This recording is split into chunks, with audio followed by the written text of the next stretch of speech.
That's how you make the cricket interesting. Hurairah मैं special mention करना चाहता हूँ फॉर दैट यंगस्टर, जितनी अच्छी उन्होंने सेकंड इनिंग्स में कंट्रोल से इनिंग्स खेली है। He is not used to playing on these turning tracks.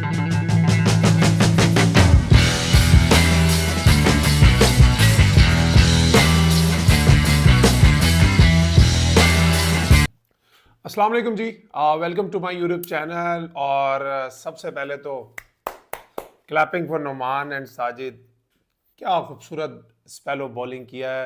We always new, हमने कल भी इस चीज़ पे बात की थी कि पाकिस्तान इज़ 140 समथिंग फॉर 3 और 4। तो I think Pakistan is in a very good position जिस तरह की पिच नज़र आ रही थी, बिकॉज दोनों टीमों के, मैंने कल भी बात की थी कि एक तो स्पिन को खेलने की काबिलियत में फ़र्क है। Pakistan is probably not the best side to play against the quality spin, but अगर आप दोनों टीमों की जो स्पिनर्स की क्वालिटी को देखते हैं ना, तो फिर आपको लगता है कि यार पाकिस्तान के जो स्पिनर्स हैं ना, they are more bound to succeed on this wicket then आप वेस्ट इंडीज़ की अगर देखते हैं तो जो मोटी हैं, जो वरिकन हैं, ये इतने एक्सपीरियंस्ड टेस्ट क्रिकेट के और इतनी इन्होंने फर्स्ट क्लास क्रिकेट भी बहुत कम खेली हुई है एज ए स्पिनर। तो आ, जो बेस्ट चीज़ मुझे लगी है ना आज के मैच में, जो पूरी इंग्लैंड की सीरीज में भी लगी है, वो देखिए साजिद और नुमान, ये दोनों ऑर्थोडॉक्स स्पिनर है। इनके पास कुछ ज़्यादा वैरायटी नहीं है कि कोई कैरम कर देंगे, कोई गुगली कर देंगे, या कोई दूसरा कर देंगे। कोई दे बोल वेरी सिंपल ऑर्थोडॉक्स स्पिन। एक ऑफ स्पिन करते हैं, एक लेफ्ट आर्म ऑर्थोडॉक्स करते हैं।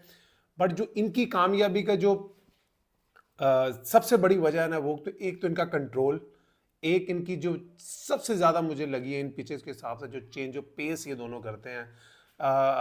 इनके एक्शन से वो जो चेंज ऑफ पेस है वो चेक नहीं होती, और ये चेंज ऑफ पेस, इतना कंट्रोल, ये आप किसी भी यंगस्टर को बिठा के उसको प्रैक्टिस करा करा के उसके अंदर इंडक्ट नहीं कर पाते। ये एक्सपीरियंस से आता है, ये डोमेस्टिक क्रिकेट में हज़ारों बॉलें करने से आता है। और यही इसीलिए मैं कहता हूँ कि जब आपने डोमेस्टिक क्रिकेट में रूल रखा था ना कि 34 या 35 ईयर से बड़े प्लेयरों को, जो हम चैंपियंस कप के जो सारे इवेंट्स हैं T20 वनडे और 4 डे के, वो नहीं खेलने देंगे, हम इससे छोटे प्लेयरों को, उसी वक्त मैंने ये कहा था कि यार दुनिया में ये कहीं नहीं होता कि प्लेयर की एज को लेकर उसको क्रिकेट खेलने से रोका जाए। आप अपनी फिटनेस के क्राइटेरिया रखें, परफॉर्मेंस के क्राइटेरिया रखें। अगर आपका एक फिटनेस का क्राइटेरिया है, जैसे आप 2 किलोमीटर का टेस्ट बोलते हैं कि यार हमें 8 से 8.5 मिनट में चाहिए कि हर प्लेयर क्लियर करे, अगर एक 38 साल का बंदा क्लियर करता है और वो परफॉर्मेंसेज में भी सबको मैच करता है, तो वाई नॉट, वाई, अगर आप सोचे, अगर वो चीज़ आप अपनी नेशनल टीम पे इंप्लीमेंट करते, नुमान अली आपके पास ना होते, तो जो इतनी वाह आपकी हो रही है इंग्लैंड से टेस्ट सीरीज जीतने में, और पाकिस्तान बड़ी इस वक्त स्ट्रॉन्ग पोजीशन में 202 रन की लीड है, आपके 3 खिलाड़ी आउट हुए हैं, तो ऑब्वियसली ऐसा लग रहा है कि Pakistan will clean sweep West Indies is well. तो अगर ये नुमान अली ना होते, साजिद खान भी, ही इज ऑल्सो अराउंड 30, जो बातें करते हैं ना हमारे यहाँ पे टीवी पे बैठ के कुछ एक्स क्रिकेटर्स और कुछ एनालिस्ट बैठ के, because they don't know the game, जो ग्राउंड रियलिटी है उसको नहीं जानते। वो बस बोल देते हैं जी पाकिस्तान हार गया, बच्चों को लेकर आओ, अंडर 19 के बच्चों को लेकर आओ। मैं हमेशा ये बात करता हूँ, जो इंटरनेशनल क्रिकेट है ना सर, उसमें आपको रेडी प्रोडक्ट चाहिए। वो कोई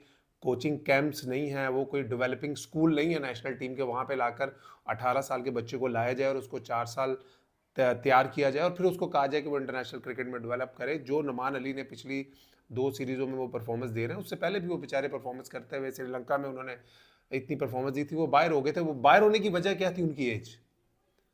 कई यंगस्टर हैं जो 5-5 साल टीम में खेलते हैं, वो इस तरह की परफॉर्मेंसेज नहीं दे पाते जो पिछली 2 सीरीज में नवान अली ने दी है। तो इस चीज को आप साइड से कर देंगे, वो 37 का है, वो 38 का है। As far as someone is fit, as far as someone is passing your all fitness criterias, as far as वो परफॉर्मेंस दे रहा है, तो there shouldn't be any problem. कि जो आपने 34-35 ईयर्स का जो रखा, इससे आपने बहुत से जो 31-32 ईयर्स के प्लेयर्स हैं, आप उनको भी डिमोटिवेट कर रहे हैं। एनीवे, आई थिंक आज के मैच की बात कर लें तो मुझे वेरिएशन जो इन दोनों की लगी वो बहुत कमाल थी। और एक और बात, एक सोशल मीडिया पे मैं देख रहा हूँ कि ट्रेंड चला हुआ है कि जी कुछ हमारे क्रिकेटर्स हैं, देर ग्रेट प्लेयर्स, और उनकी बड़ी कल्ट फॉलोइंग है। इस तरह की फॉलोइंग है कि वो टीम से भी ऊपर उन प्लेयरों को रखते हैं। और मैं देख रहा हूँ एक ट्रेंड चला है कि जी आकिब जावेद और शान मसूद इस तरह की पीछे इसलिए बना रहे हैं कि जी बाबर आजम रैंकिंग में नीचे आ जाए, बाबर आजम की परफॉर्मेंस गिर जाए। भाई मैं आप लोगों को एक बात बता दूं, आप क्रिकेट खेलते हैं जीतने के लिए, आप क्रिकेट इसलिए नहीं खेलते कि बाबर आजम सेंचुरियां करें या शहीन शाह 5-5 आउट करें या नसीम शाह आउट करें या शान मसूद सेंचुरियां करें।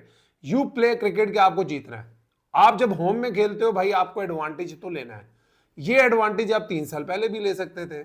हर किसी को पता था। ये जो आकिब जावेद ने एक प्रेस कॉन्फ्रेंस में बोला कि भाई पिच को रड़ा बनाओ, स्पिन लो, 3 स्पिनर खिलाओ, हारेंगे, ये सबको पता था। मगर मैं यही बात हमेशा करता हूं, मैंने कल के व्लॉग में भी की थी कि इस तरह की पिचेस बनाने के लिए भी दिल गुर्दा चाहिए, स्पेशली अगर आपका कैप्टन बैट्समैन है। तो वो बाबर आजम, इसमें कोई शक ही नहीं है कि पाकिस्तान में उनसे उनके करीब करीब भी कोई बैट्समैन नहीं है। बट वो बहुत ऑर्थोडॉक्स खेलते हैं, बहुत सीधा खेलते हैं, वो स्क्वायर ऑफ द विकेट कम खेलते हैं।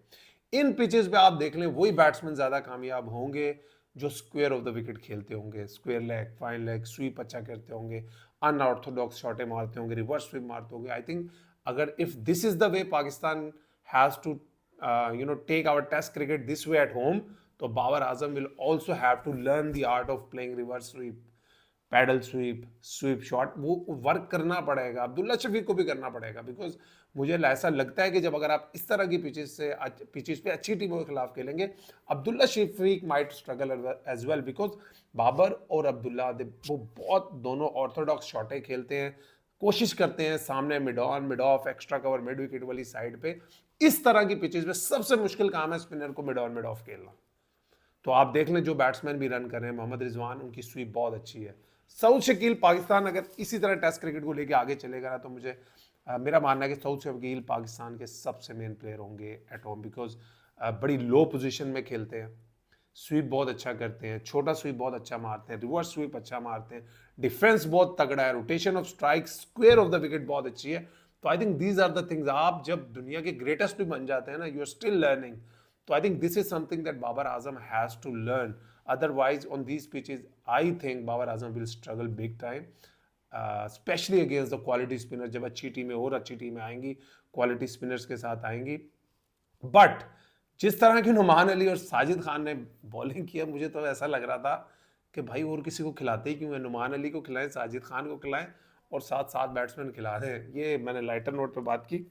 बट अगर आप चाहते हैं ना कि आपने अपनी जो होम टेस्ट क्रिकेट है उसको ऐसे चलाना है, तो फिर आपको चेंज डोमेस्टिक क्रिकेट में भी लाना पड़ेगा।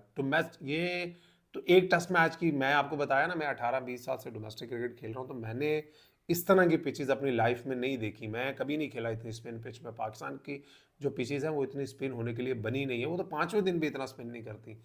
तो ये मेहनत आपको थोड़ी सी ना, आपको अपनी इन्वॉल्वमेंट डोमेस्टिक क्रिकेट में भी डालनी पड़ेगी, ताकि अगर जो नेक्स्ट साइकिल आ रहा है डोमेस्टिक उसका WTC का, उसमें अगर आपने बहुत सारे मैचेस होम पे खेलने हैं, अगर आपने इसी तरीके से खेलने हैं, तो फिर आपको डोमेस्टिक क्रिकेट से प्रोडक्ट्स भी वैसी चाहिए, आपको स्पिनर्स भी वैसे चाहिए जिन्हें इस तरह की स्लो पिचेस में, जहाँ पे आपको चेंज ऑफ पेस चाहिए, थोड़ा पेस से स्पिन चाहिए, आपको डोमेस्टिक से उस तरह के बॉलर मिले, और स्पेशली आपको रिवर्स स्विंग करने वाले बॉलर्स तो मिले, और सबसे इंपॉर्टेंट चीज आपको रैंक टर्नर्स पे खेलने वाले बैट्समैन मिले। क्योंकि अभी डोमेस्टिक क्रिकेट के अगर कोई भी आप जाके विजुअल्स देख लें, तो वहां पे घास वाले पिच होते हैं, सीम होता है, स्विंग होता है, स्पिनर्स को बहुत कम बॉलिंग मिलती है, आती है तो उनकी धुलाई होती है। तो उस लिहाज से मैं कह रहा हूं कि आपको डोमेस्टिक पे भी काम करने की जरूरत है। और सबसे एंड में आई थिंक जो पाकिस्तान ने ऑब्वियसली एक 90 रन की लीड ले ली है, और उसके बाद पाकिस्तान ने ऑलमोस्ट 202 रन की अब लीड ले ली है। पाकिस्तान के 109 पे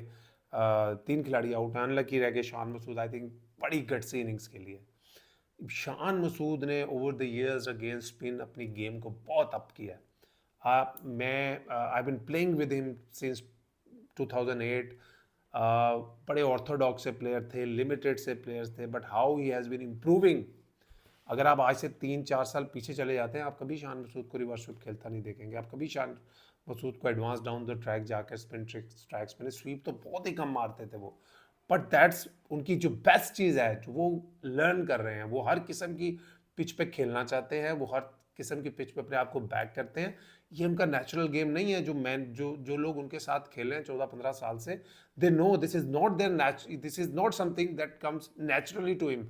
रिवर्स स्वीप करना, स्वीप करना, उन्होंने मेहनत करके ये चीज़ें डेवलप की, और आज क्या कमाल और गट्सी 50 किए उन्होंने, जो 90 प्लस की हमने लीड ले ली थी, उसके बाद बड़ा ज़रूरी था कि पाकिस्तान भी कोलैप्स ना करे। आई थिंक जो उन्होंने इनिंग्स खेली, ऑलमोस्ट रन बॉल उन्होंने 50 रन किए और अनफॉर्चुनेटली वो डे के एंड में रन आउट हो गए। बट अदरवाइज मेरे ख्याल में अगर वो इस पिच पे 100 करते ना तो his confidence would have been sky high. वो जो उन्होंने साउथ अफ्रीका में किया, he would have had rated this 100 a lot higher जितनी मुश्किल ट्रैक्स में किया, क्योंकि but for me the real difference is the spinners of the bowling. Pakistan के जो स्पिनर्स का गेम है, जो स्पिनर्स पाकिस्तान के खेल रहे हैं, अभी तो इब्रार अहमद की आपको ज़रूरत ही नहीं पड़ी, जिनको मुझे लगता है कि इब्रार अहमद के अगेंस्ट वेस्ट इंडीज़ बहुत स्ट्रगल करेगा, बिकॉज आप इनकी एक हिस्ट्री है कि 80 to 70% जो इनके बैटर्स होते हैं, they can not pick the googly. अब आप आज सील्स को भी देख लें, वो कितना अच्छा खेल रहे थे, नुमान अली को भी, साजिद को भी। इब्रार आया, उन्होंने एक छक्का मारा, अगला उन्होंने गुगली किया, उन्होंने फिर घुमाया। तो इसी तरह इनके ये बैटर्स को भी इशू है। तो I think in the end of the day बहुत अच्छा दिन रहा पाकिस्तान के लिए। I think Pakistan should try and wrap up this test match tomorrow. और बड़े अरसे के बाद ना पाकिस्तान के अंदर टेस्ट क्रिकेट देखने का मज़ा आ रहा है। पर ना तो कसम से भाई, पहले घंटे का खेल होता था, उसी वक्त पता चल जाता था एक तो ये टेस्ट मैच ड्रॉ है, एक टीम 600 करेगी, दूसरी 600 करेगी, तीसरी टीम आके 150 पे 2 आउट होंगे, 5 दिन का खेल खत्म हो जाएगा। That's how you make the cricket interesting. आप इस तरीके से बनाए, आप हारेंगे भी सही, आपके बैट्समैन हो फ्लॉप भी होंगे भाई। हुरैरा मैं स्पेशल मेंशन करना चाहता हूँ फॉर दैट यंगस्टर, जितनी अच्छी उन्होंने सेकंड इनिंग्स में कंट्रोल से इनिंग्स खेली है।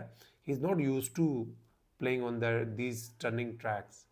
वो अब आपको एक चीज़ और भी करनी पड़ेगी कि आपको अपने बैट्समैन जो आप नहीं खिलाते हैं, उनको लंबा रन देना पड़ेगा।